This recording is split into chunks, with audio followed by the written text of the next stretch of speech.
¿Cómo les van a todos? ¿Les va a todos? ¿Cómo les va? A todos, ¿cómo andan? YouTube no me está dejando tener la opción de hacerlo horizontal.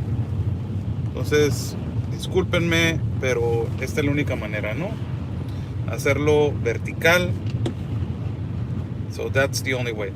YouTube is not letting me do it horizontal. They're only letting me do it vertical, so I will do it this way. YouTube is not letting me do it horizontal. So I will wait for some people to join in. Good morning, everybody. Rainy day over here in Tijuana. The live feed, it's going to be, let me just put the comments on. Okay, chat live right there. The live feed, it's going to be in Spanish and in English, but ultimately if there's a comment in Spanish, I will read it, and then after that I will address it, but it's going to be majority English. So how's everybody doing? I'm Oscar Blue for Border Network News, correspondent for Real America's Voice News. Thank you so much for joining in. Again, YouTube did not give me the option to do it horizontal, the video, so I'm doing it vertical. For people to just joining in. This is it's not me, it was YouTube today in the morning, so I don't know what happened. And a lot of people are going to say possibly it's your phone. I checked my phone, there's nothing going on. So thank you for joining in. This is it's turning more and more critical as the days are going by. Things are going to get more critical as people are going to be returning back to Mexico as the country that gets affected with this massive influx. When they get to the United States of America and they are returned back, it is Mexico. It is particularly, the situation after it gets their case are being heard, or their case is being addressed in the United States of America. There's several different situations that are going on. It is not all of them. There is not the same. And I would like to touch on a few topics that they're really important and they are going to happen. First and foremost, what is going on in Arizona, it is... I know Sheriff Wilmot from Arizona, from Yuma, Arizona. God bless his heart. He's a great man. He's a great human being. Sheriff Wilmot, I did an interview with him in Arizona as he was standing in the part of Arizona where particularly he lives, and he's in charge. Sheriff Wilmot in Arizona has told us that there is a humongous problem over there in Arizona when it comes to irregular entry, and ultimately also the delivery as asylum seekers go over there and they surrender themselves to obtain the refugee political asylum as it is the current situation, what is happening now. What is happening right now in Arizona, it is unbelievable. It was bound to happen as the Stay in Mexico policy is in effect now. I have heard from several contacts that they have been there's several different people have been returned due to their case is not vulnerable and their case is not as a urgency to, and it's not applicable for asylum and refugees. So I have heard every here and there cases, but when it comes to Arizona, and this particular case was in Acuña, that is the border that is with Del Rio, Texas. Now, Yuma, Arizona, what is going on? I'll go step by step for people to understand what is going to happen and how dangerous and how this is going to be so important to see how the United States is going to handle this crisis and how Mexico is going to handle this crisis, because Mexico does not even have the resources and does not even have the supplies, resources, and personnel as comes to governmental branches to take care of this massive amount of people. So let us go in. What is happening in Arizona? Arizona right now is being surpassed. There's authority. Border Patrol is trying to do the best that they can to transport and to move individuals from the irregular point of entry and to also from non-port of entries to facilities, into detention centers, for their cases to be heard and for their cases to be, addressed. It has surpassed so much the authorities that I was watching Ali Bradley's live feed yesterday, which she is saying there is migrants that they have been waiting here for hours, and they decided to walk because nobody attended them. How crazy is that? How unbelievable the Border Patrol is. The first time that I believe in history that it has been surpassed and it has been overwhelmed, that is the correct word, overwhelmed by the enormous influx of migrants that is occurring at every border right now at this moment. Why it is occurring? The Stay in Mexico policy, it is coming into effect. And because the Stay in Mexico policy, it is coming into effect, the majority of the migrant population wants to go right now and to urgently their cases to be heard. Now, how bad is it in Arizona? Really bad. How bad is it? Bad is it that in a way you got kids that they are asylum seekers, that they're walking alone in the part of Yuma. You got families that they're walking alone in the part of Yuma. You got migrants, asylum seekers, refugees that they're walking alone in the part of Yuma. And they're walking alone because nobody is attending this population. Also, you got vulnerable families, but you got people that you don't know who they are.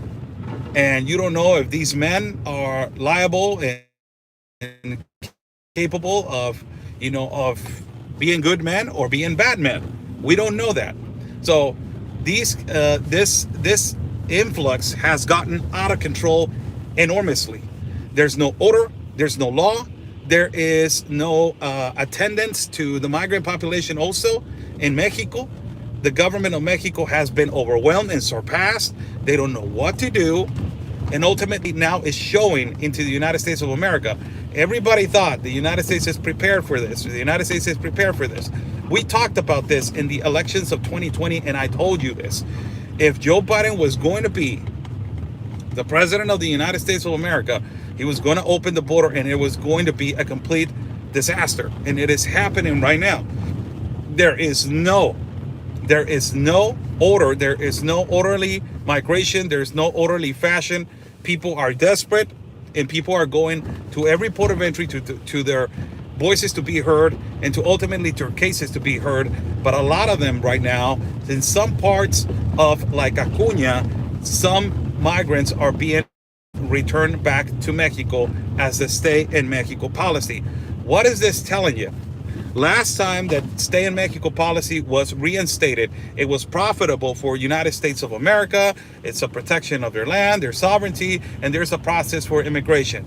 That was, what the United States stands for in terms to the Stay in Mexico policy. But for Mexico, the Stay in Mexico policy, it is not profitable for us. Why it's not? Because Mexico does not have the resources, does not have the personnel, and does not have the attendance, and also the governmental branches are not doing anything about it to control the influx in our south door. So what does this tell you? That the borders are going again to collapse. The borders are going to be full, packed. Last time Tijuana was packed. Tijuana had no shelters whatsoever, does not have shelters whatsoever. And also, Tijuana has been overwhelmed with all the shelters. They don't have enough shelters to put people in. So you're going to have a lot of people on the streets. You're going to have a lot of people that know where to go. There's cases there, people have been already returned back in Acuña, and sadly, they are standing there with no money, no food, no place to go. This is what irregular migration, and also this is what an open border looks like. This is a crisis, and people in the United States, leftists in the United States, are not calling it like it is a crisis. It is an ultimate crisis. It is affecting resources, not only as a border, not only as a state, not only as a city, but it's affecting resources in other border states. And also it's affecting resources in border states like Tapachula. It is affecting resources in border states in the north borders. All of the north borders are unprepared for this, humongous crisis. This is what you have. This is why you have detention centers where there care for the migrants, pregnant women and children. It is precarious. It is the lowest of the treatment, and it is ultimately, they have a roof. They're not living on the street, but it is not the way that it's supposed to resolve things. We have an enormous poverty problem in our country of Mexico. We have 60 million in poverty, 28 million in critical condition, 68 million without medical care. We have said that multiple times. This is a separate topic, immigration, and what is the catastrophe of what is happening with Mexico. Mexico has that problem since a long time ago.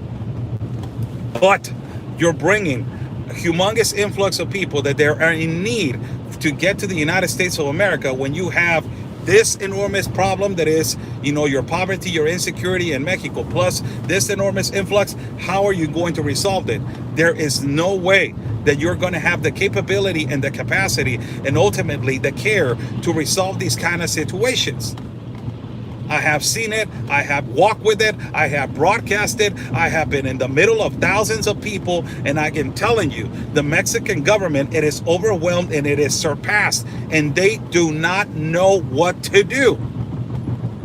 You guys have seen that, me standing there and seeing how they're being surpassed. There's no order, there's no law. This is what open borders looks like. Now, not only that, you have now people in the south central of Mexico that they are walking. Look at this. This is just, I will broadcast about this later on in the afternoon. There's people walking from south central parts of Mexico to Ciudad de Mexico, to Mexicans. These are Mexicans that they're walking to demand the government for cancer treatment. Look at all the problems that Mexico has. Mexico has a lot of problems, man. And it is a cruel reality. Mexico has a lot of problems. So Mexicans right now, they're walking to central parts of Mexico, and they're going to the government of Mexico to practically demand the treatment, demand better treatments, and demand the resources for cancer. Mexico, it is lacking of resources for cancer. It is lacking of resources for education. We are in several parts, we're not giving the education that our country needs. Of course, we are not like Venezuela. That is obvious. Venezuela, it is a really precarious situation. It is in a really difficult situation. A lot of Venezuelans that are migrating for economical reasons, and a lot of Venezuelans that they're migrating for really persecution and legitimate cases of asylum, as it is for Cubans. Cubans also, the communist regime and the communist dictatorship, it is pushing them outside to survive because there's no resource and there's no food to practically survive. So you got two different situations in Mexico. The number one concerning situation, it is the insecurity factor, which insecurity has been the number one situation again, which people are practically living in Michoacan and Guerrero as they are persecuted by cartel, by the organized crime. They're taking away their villages, they're taking away their homes, they're taking away their children, and they're forcing their children to be in cartel and to be in illegal activity. In terms to the migrants, right now migrants are migrating due to necessity, due to political persecution, insecurity persecution, whatever persecution it is in some cases. A lot of them, they're economical migrants. And now that the reinstate of Mexico policy, it is going to happen, you're going to have a chaotic border at every border. You have the border that Ben Berquam just reported that is in Matamoros. Ben Berquam just reported this in Matamoros. And he just said there's a migrant camp when more than 2,000 people. That's exactly what is happening right here in Tijuana. All of the migrants, they don't want to move. They want to stay there, and they are waiting for the promises of Joe Biden, because Joe Biden said everybody's welcome. Now Joe Biden changed his mind, and we know the story. Now you go to Arizona right now, where it's happening in Arizona. Arizona is being surpassed. The border agents, they don't know what to do. It is a complete chaos because you don't have, imagine this. Imagine this, how the border in Yuma is right now. Just imagine this. The border in Yuma, in some places, there's no authority. There's no border patrol. None, not even one agent. Imagine that, how serious this situation is. That there's no authority, not even one individual, to see if they're crossing, people that they're crossing in need. But ultimately, the organized crime never sleeps in Mexico. So you don't know if the organized crime is ultimately working through those spaces, to those places where there's no authority due to the enormous surpassing of influx of migrants that is just overwhelming the system. It's crazy. It's just unbelievable what is happening to the borders of the United States with Mexico. And this was going to happen because when you reinstate the stay in Mexico policy, it is ultimately a strict law and solution for do a process correctly as asylum and refugee in terms to the United States of America. In terms to Mexico, in terms to us, the Mexican people that we're living over here, we are going to see the effects of how we're going to sustain the thousands and thousands and hundreds of thousands of people that are going to be here. It is critical and it is inhuman, and it is already a humanitarian crisis, because there's a lot of legitimate cases of asylum. In legitimate cases of asylum, there is a law in the United States of asylum. So there's legitimate cases, but they're being overpassed and overwhelmed and overshined by economic migrants, that there are thousands of them, that they are particularly, not liable cases of asylum.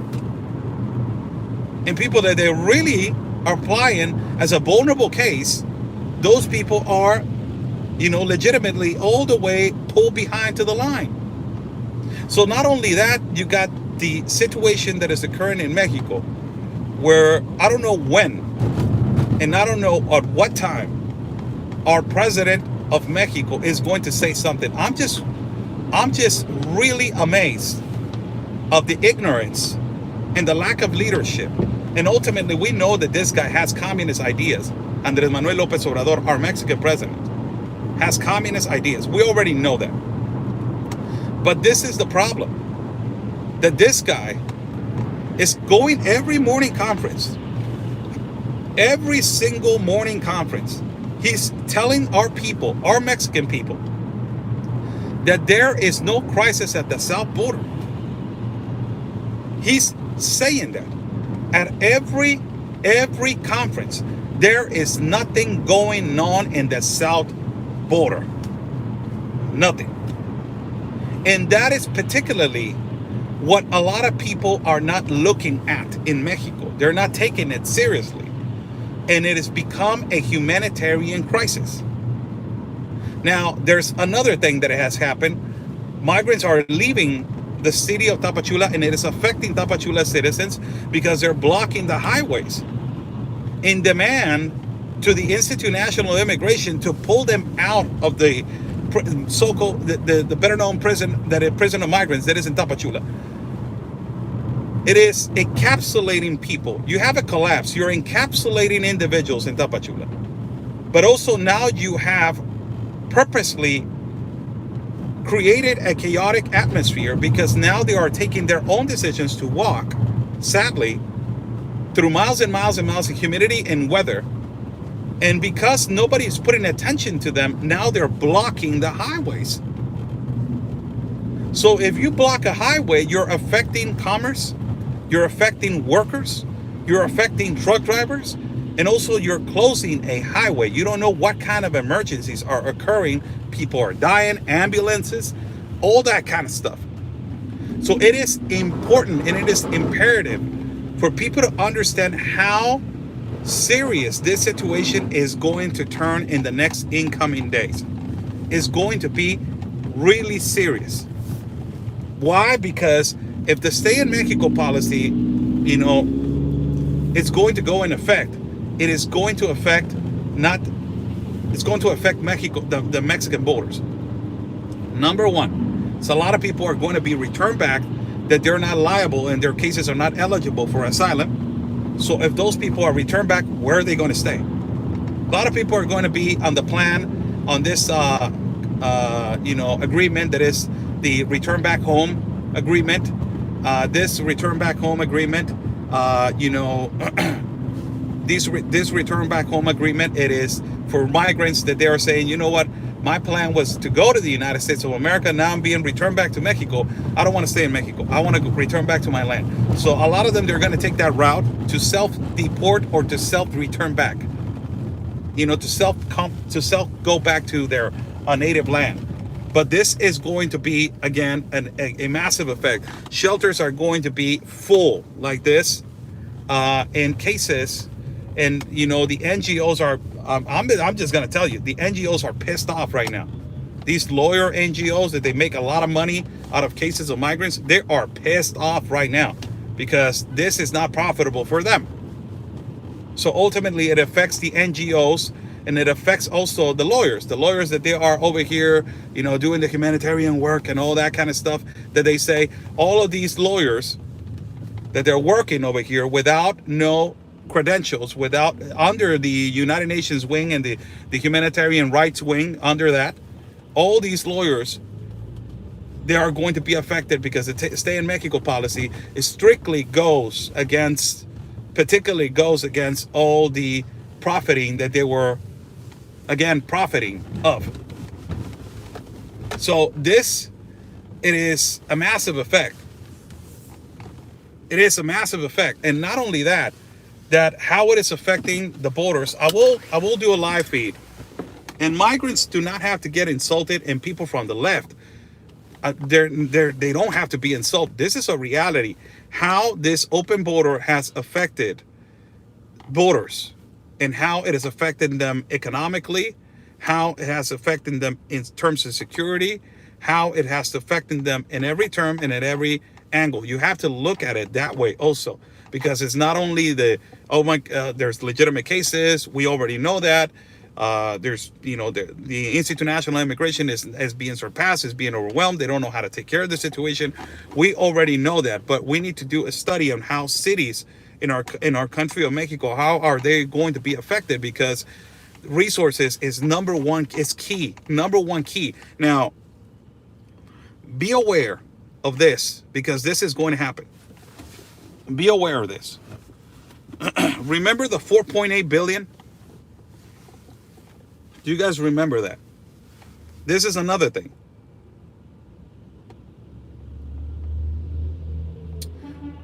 This is another thing. For everybody to know. You guys remember the 4.8 billion? It was a bill that is, I don't know if it is passed or not, but it's a bill, particularly this 4.8 billion, that it was put to deliver that money from the United States of America to third world class countries or countries in need in Central America. 4.8 billion, right? In the administration of Donald Trump said, I'm going to agree on the 4 billion because Mexico, practically, in a way, push the United States government to say, hey, you know what? You want to tariff me, you want to put 5% tariff, and you want me to stop irregular migration. We need to do something about Central America. And Donald Trump said, you're right. I will give 4 billion, but I will give 4 billion with a task force. I will send people to make sure that 1 billion is being spent on education. This money is being spent on security, on infrastructure, on jobs, and all that kind of stuff, right? So Joe Biden comes in. When Joe Biden comes in, he says, I will send 4.8 billion to the NGOs, not to the country. Remember that the United States, and this is a reality, the United States has made mistakes on just giving out money to corrupt politicians in these third world class countries. A lot of Americans, because the United States has given away money like no other country in the world. But let me just tell you, the United States has made this, and it is corruption. It is plain corruption, where the United States gives the money to corrupt politicians, and the politicians, they don't implement that money in their people. You got that problem with Honduras. You got that problem with El Salvador that now is trying to get fixed with Nayib Bukele. You got that problem. Look at what is happening to Guatemala. Problem in Mexico, that Mexico also has been accepting money, but they're not being well invested. And it is not, I will give you money and I don't get nothing back. No, the United States is not like that. Get that in through your head. The United States puts their capitalism inside these countries, and it is a gimme. It is not just I'll give you and I don't receive nothing back. No. So the reality factor is that the only president that wanted to do a real investment on real education in their country's infrastructure, jobs, and logistics was the past president. When it comes to Biden, Biden said, I am going to send the 4.8 billion to NGOs. In this 27 days that I have been broadcasting consistently in the South border, have you guys seen non-governmental organizations from the United States working and helping in the South border where there is a crisis? The United Nations, UNICEF. Now, as I tell you that, look what is going to happen. The Stay in Mexico policy, it has a strategy. Now, Biden is using it, and he's saying I'm opposing to that because the federal judges are the ones that they put the Stay in Mexico policy. Yeah, he's going to say that. But the Stay in Mexico policy also, it is a strategy to release those funds. As right now, I told you in the name of this live feed, it is there's no resources and there's no personnel. So what do you need? What do you need to put more resources, more supplies, and more personnel? You need money. Ultimately, the United States of America, as they are going to reinstate the Stay in Mexico policy, the 4.8 billion are going to get released. The problem right here is if they are going to release these 4.8 billion, and if they release it to the NGOs and to the non-governmental organizations or lawyers that they're working on cases, what is that going to help? Is that going to make their countries better? Is that going to make Honduras better? Guatemala, El Salvador, the collapse and the horrible things that Venezuela people are going through? Is that going to make them countries better? No. It's going to be a business for them. You invest on the NGOs and you invest on these organizations that they're only creating people to come and not stopping it. It's not to stop migration. No, everybody has the right to migrate and a right to have a better life for their children and their family. That's correct. Everybody has a right to migrate. Every single human being migrate legally. But I will tell you something. If you ask every individual that has migrated outside of their country, and if you ask them if you will have jobs in your country, better infrastructure, security, will you leave your country? And they will tell you no. Do you think Venezuela is beautiful, man? Do you think Venezuela people want to leave Venezuela? They don't want to. They hope that they can stay over there. And a lot of people say, make them fight for their country. Have you guys not seen how multiple protests in Venezuela, how thousands have walked in the streets and they are gassed and they don't have anything to defend themselves by rocks and sticks? So not defending that factor, I'm just saying, put the money where it's supposed to be invested. The NGOs and all these organizations are just going to continue this funneling business. Continue this funneling business. It is a funneling of business. If you deliver, now that the Stay in Mexico policy is going to be reinstated, what is next? You don't have enough personnel. Look what is happening in Yuma right now. Look what is happening to Mexico right now. Mexico does not have no National Guard, enough National Guard. It doesn't have enough border agents. It does not know how to care and how to have the care to talk to migrants and how to take care of migrants, that there are in legitimate cases of persecution, pregnant women, unaccompanied minors. So where is the solution? I have said this before so many times. The solution is to implement, and for all these first-class world countries, to help the most vulnerable countries. And ultimately, if the United States of America is going to release a number like $4.8 billion, if you are going to release that, make sure that that money is well invested. It is now the time. It is now the time that is continuous. And it is now the time for leaders to step up to the plate and to make sure that your country is going to be great. Not your country is going to be dependable on what the United States is going to give you. Ya estuvo de que le estén pidiendo chichi a Estados Unidos. This is why Congressman from Guatemala, in an interview with Sarah Carter, he said to Sarah Carter, we want trade. We don't want aid. We want to be a great country. We want to depend on ourselves. This is why Nayib Bukele, the president of El Salvador, said the money that they're sending are compatriotas, our people from El Salvador, that they're in the United States to our country. It is just a funneling. It is just a vicious cycle. Because that money is going into our economy, but people are not getting a better life, so they leave. So when they leave, they go to another country, they send money. They go to another country, they send money. It is a vicious cycle. So what do these people want? Security, life, a better life in their countries. They want a better job, a better life. Some of them, they want the American dream. Some of them, they want to stay in their country and have their Mexican dream, have their Guatemala dream, have their Honduras dream, have their El Salvador dream, have their Venezuela dream. It is important. Somebody's saying right here, Mexico signs an agreement they have no resources for, and it is America's fault. First and foremost, white wolf. America, it is a continent. Educate yourself. It is the United States of America, and it is not that Mexico signed the agreement. This problem was brought, whether you like it or not, by Barack Obama in 2015. He brought the globalist compact to immigration to the West Hemisphere. He brought it over here, and he made the Mexican president at that particular time, Enrique Peña Nieto, to sign it also. Mexico had the opportunity to get out of it, but he signed it back.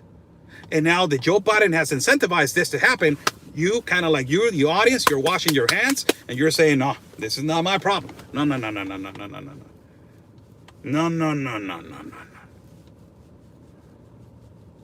Let's take responsibility for our actions. Mexico, it is complicit. The Mexican president, it is complicit on this. Yes, he is. And he's responsible for these catastrophes that are occurring at the border towards migrants and towards the Mexican people. It is a reality.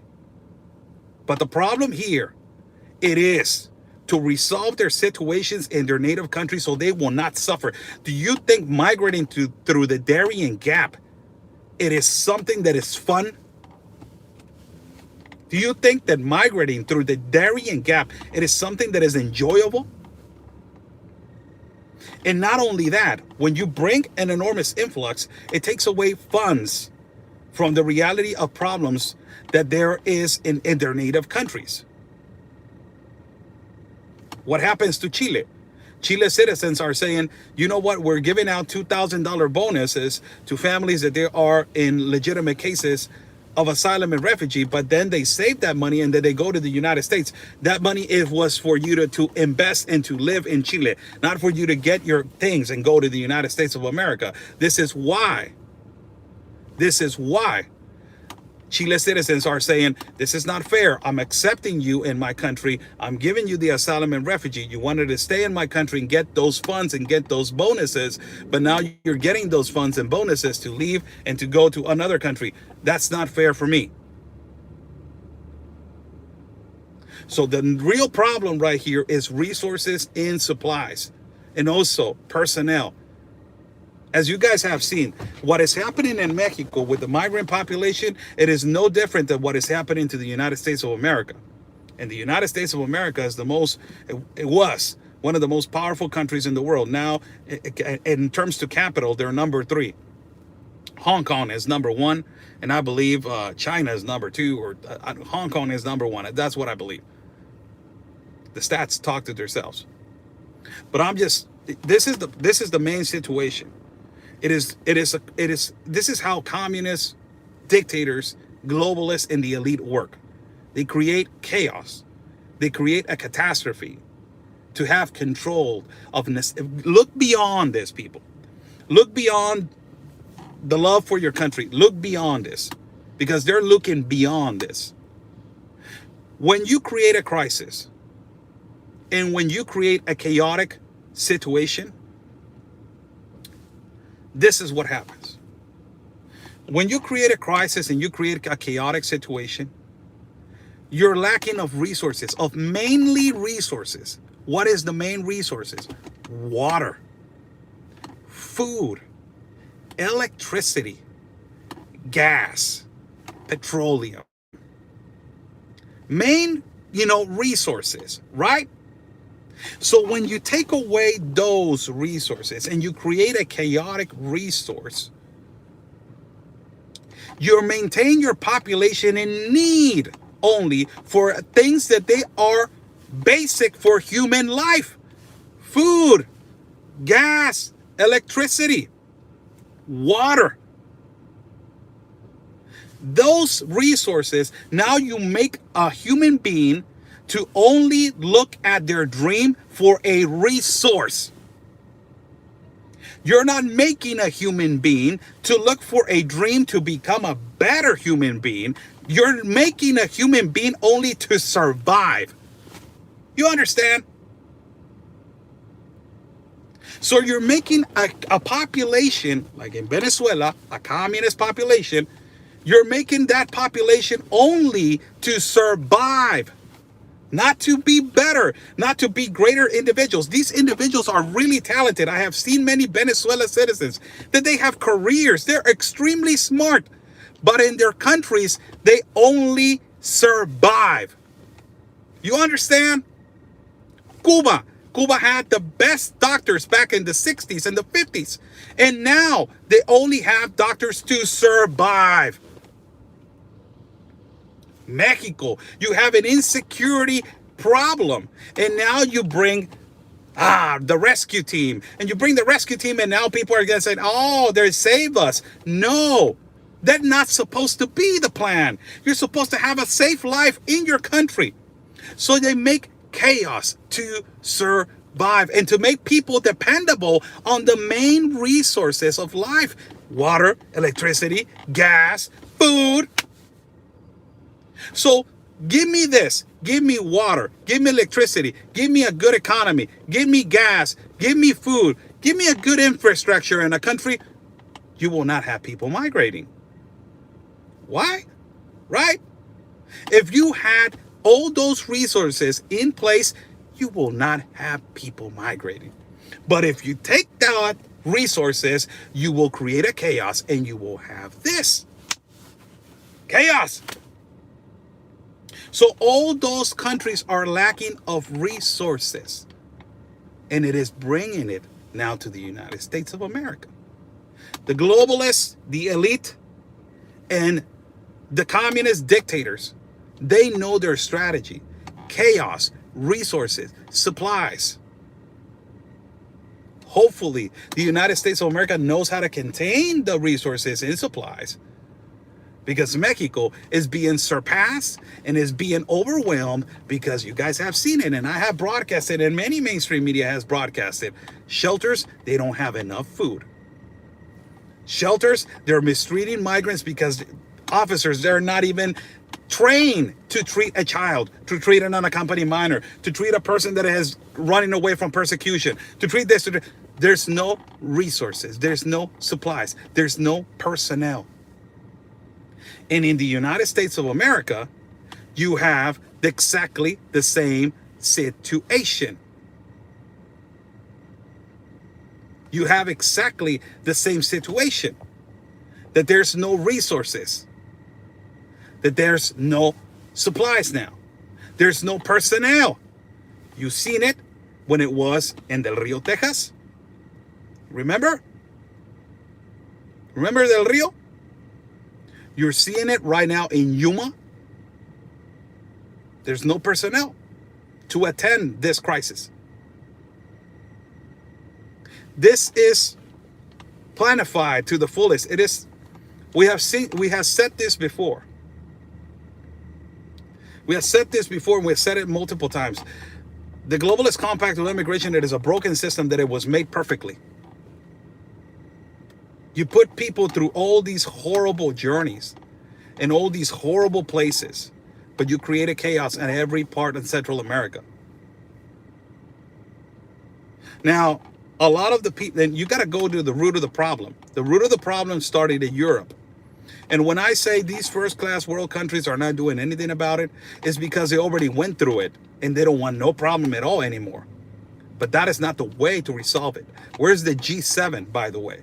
G7, that they are countries that they agreed to get funds to release for catastrophic and horrible situations. Another thing that hit the world was COVID. Sorry about the word. YouTube, don't censor me, please. I had to say it.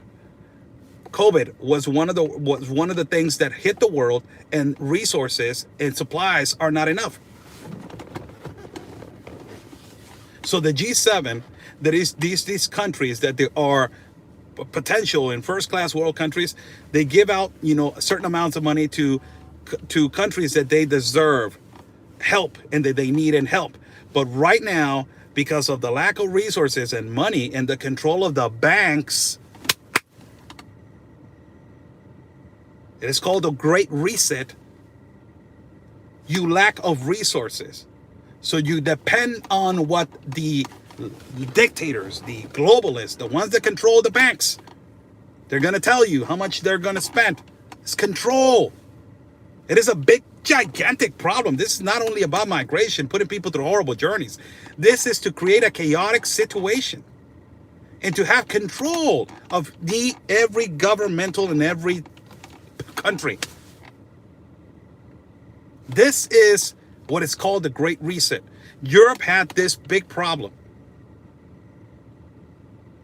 Europe had this big problem. Germany had this problem. France had this problem. Spain had this problem. Spain still having the problem with Morocco. Big problem with Morocco. France had this problem. But when you tell them, hey, you know what? Let's come to an agreement to send some resources to these countries. I'm done. I had that problem and I don't want it anymore. Germany got out.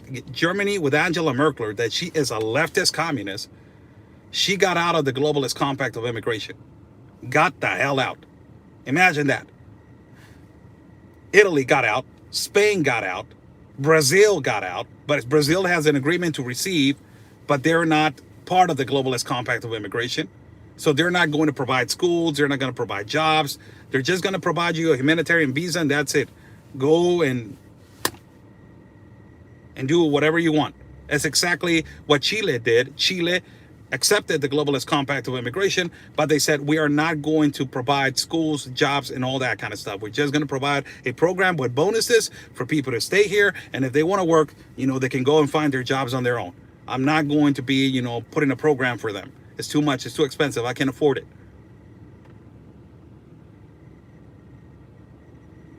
Immigration reform needs to happen on every part of the continent.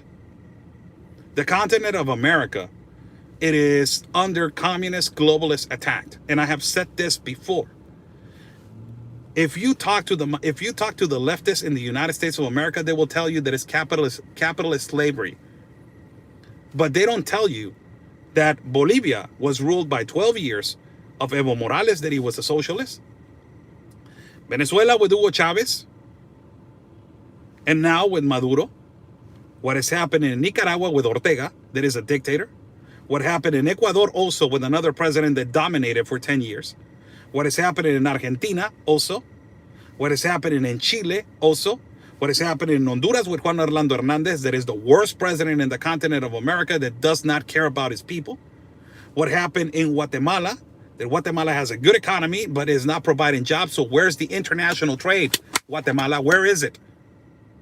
Where is the government of Guatemala bringing international trade? Guatemala has, oh my God, a lot of resources and minerals. Where is the international trade? That's why Guatemala says, we don't want your aid, we want trade.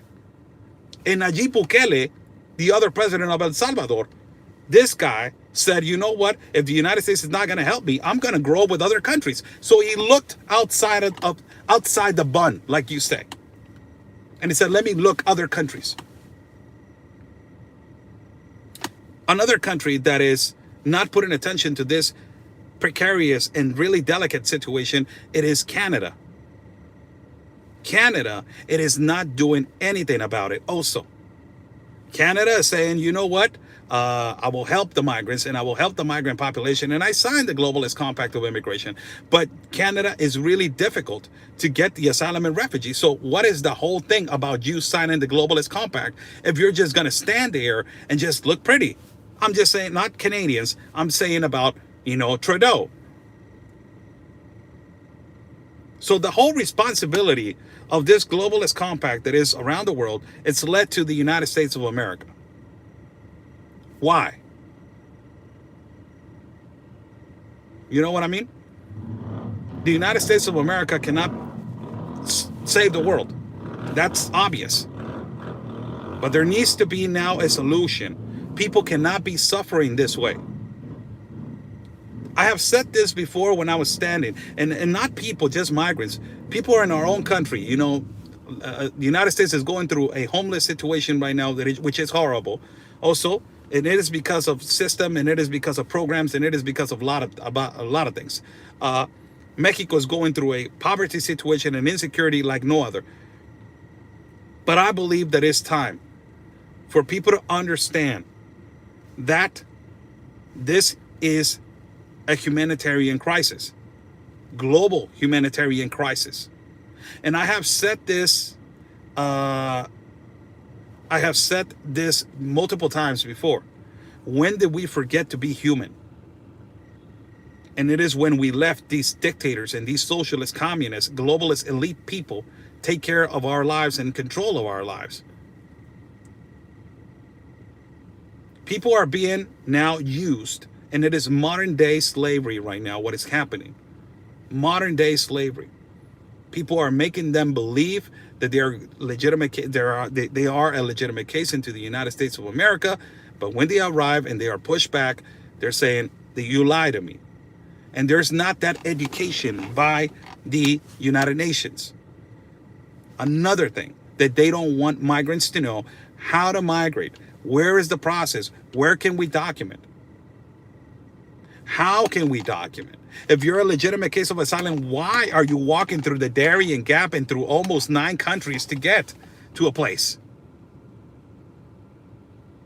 This is a planification to create chaos and to also disrupt a collapse in every border. But ultimately, you're using the vulnerable people as they're walking. I have walked with these people, and you're using them for your system.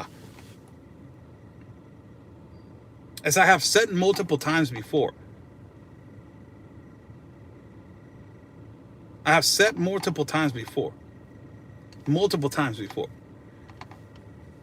United Nations and UNICEF, nobody's holding them accountable for what is happening. I've seen multiple times units of the United Nations outside of the stadium, in places where migrants are in the heat. Kids are walking without no shoes. Nobody's doing anything about it. There is a crisis. And now I got to tell you something. There is a crisis, but you have people that they don't consider this a crisis. And those people that they don't consider this a crisis, guess what they are? They are leftist, communist, socialist. That they create a chaos and they put one level of education, one level of survival. You make them suffer so they can only rely on your normal and reliable resource that is water, food, electricity. You know, you create chaos. Resources and supplies, and not enough personnel.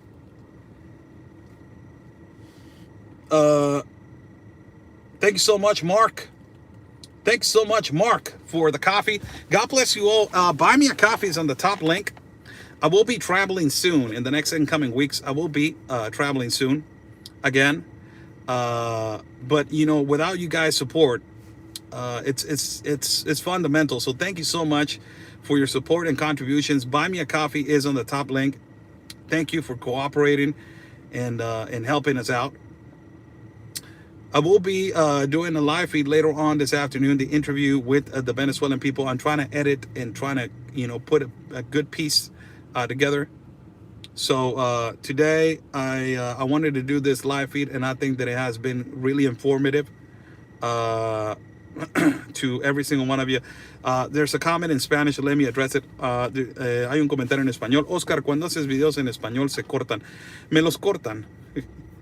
Pero prácticamente estamos hablando de que esta es una situación ya crítica, donde ya es una crisis humanitaria y donde prácticamente están afectando ya esta crisis humanitaria que ya está sobrepasando los recursos, el personal. Ya no, el Instituto Nacional de Migración no tiene el tacto y la Guardia Nacional no tiene el suficiente equipo para poder mantener orden. Y la necesidad de la migración está causando también no problemas, sino que prácticamente una desestabilización enorme en cada puerto de entrada.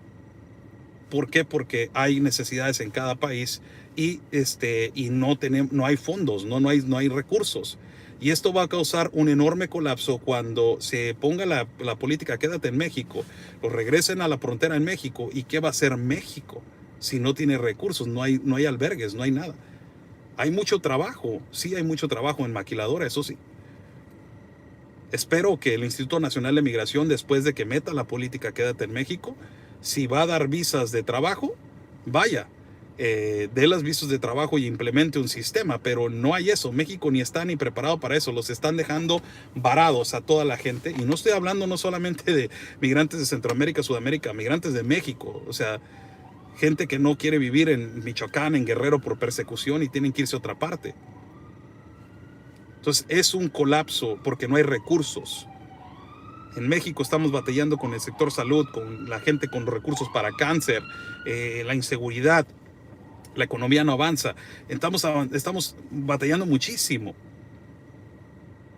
Entonces esta política pues prácticamente ayuda a los Estados Unidos de América, pero a México no le va a ayudar porque México no tiene los recursos para poder sostener. No tiene los recursos. Va a tener que ocupar. Y por eso van a soltar después los 4.8 billones de dólares, pero se los van a soltar a organizaciones sin fines de lucro. ¿Para qué hacen eso? ¿Para qué hacen eso? Que suelten los 4.8 billones de dólares para una mejor infraestructura, para luchar en contra de estos comunistas dictadores, para mejores trabajos, para una mejor vida en sus lugares de país. ¿Tú crees que esta gente quiere dejar sus hermosos países? Vaya, Honduras es precioso, Venezuela hermoso, Guatemala también. Sus países son hermosos, no quieren dejar su país, algunos de ellos. Algunos de ellos son por razones económicas, otros son por persecución, no pueden regresar. No pueden regresar. Pero si hubiera un sistema en el cual hubiera un sistema en el cual la gente viviera feliz, con un trabajo y sostenible, créeme que no estuvieran pasando por estas atrocidades que pasan por la selva del Darién. Es algo legítimo, yo se los he preguntado a ellos. Thank you so much for joining in. I had to do that explanation in Spanish. Thank you, and thank you. It has been a pleasure talking to you guys. And it's been a pleasure talking to you guys. Antes de la eliminación ya ahora está jodido. Oscar, Tijuana era chingona. Tijuana siempre ha sido chingona. Tijuana es una ciudad, there's another comment in Spanish. Tijuana es una ciudad que le abre las puertas a todo el mundo. Acuérdate que Tijuana es una ciudad también de migrantes. Pero Tijuana ha crecido muchísimo ya. Ha crecido, la población ha sobrepasado. El tráfico está horrible. Para cruzar los Estados Unidos está horrible. Hay mucha fila. El tráfico es lo número uno, el estrés número uno de todos los tijuanenses. No, ahorita nos tiene para la jodida que lo que hizo el pasado gobernador y lo que han hecho los pasados gobiernos también en no crear una infraestructura correcta para nuestra ciudad. Y Tijuana está hecha entre curvas y dale a la derecha y para regresarte tienes que dar 3 cuadras y así. Entonces no es lo mismo, ¿no? Pero Tijuana es una ciudad hermosa, de mucho amor, de mucho calor. Los tijuanenses somos muy acogedores y le damos la bienvenida a todo mundo. Eso sí lo hemos hecho. No hay una infraestructura para poder hacer las cosas bien. Eso ya no está fuera de está fuera de los ciudadanos. Eso le compete al gobierno, ¿no?, de México. Un abrazo, paisano. God bless every single one of you. Thank you so much for joining in. Follow my partner, Real Anthony Agüero, as he is live in La Joya, Texas. Also, follow Ben Berquam. He is live in La Joya, Texas, bringing you guys live coverage of the huge smuggling that is occurring at the borders. Also, follow Real America's Voice News, the voice of the people. Follow every single one that I always mention all the time, man. You can follow me at Facebook, Telegram, YouTube, and also Facebook, Telegram, YouTube, Getter, and Twitter. Also, Instagram. A lot of people don't know my Instagram. I don't post any Instagram, but you follow Oscar El Blue Team and Instagram. It's OEB Team. Follow that account. That is where they post majority all the time. So you can follow at Instagram also. Follow Cheche Torres, the photographer, and I will have his product. And I will have more photographs of him being linked into our page, because he's a phenomenal photographer, man. You guys don't even know how much talent that guy has. So thank you so much for joining in. I think it was a really informative live feed, due to that I did it in this circumstance in the car. I came to buy some donuts, really. It's raining, so I wanted a coffee and some donuts, you guys know. So I'm gonna buy some donuts and then go read some newspaper and go do the editing of the video. So God bless you all. Thank you so much. Stay safe and follow Allie Bradley, of course, Miss Allie Bradley. Thank you, Ralph Garza, for mentioning her. And God bless you all. Stay safe, and like we always say, people, peace and love, because always your country's first. God bless. Stay safe.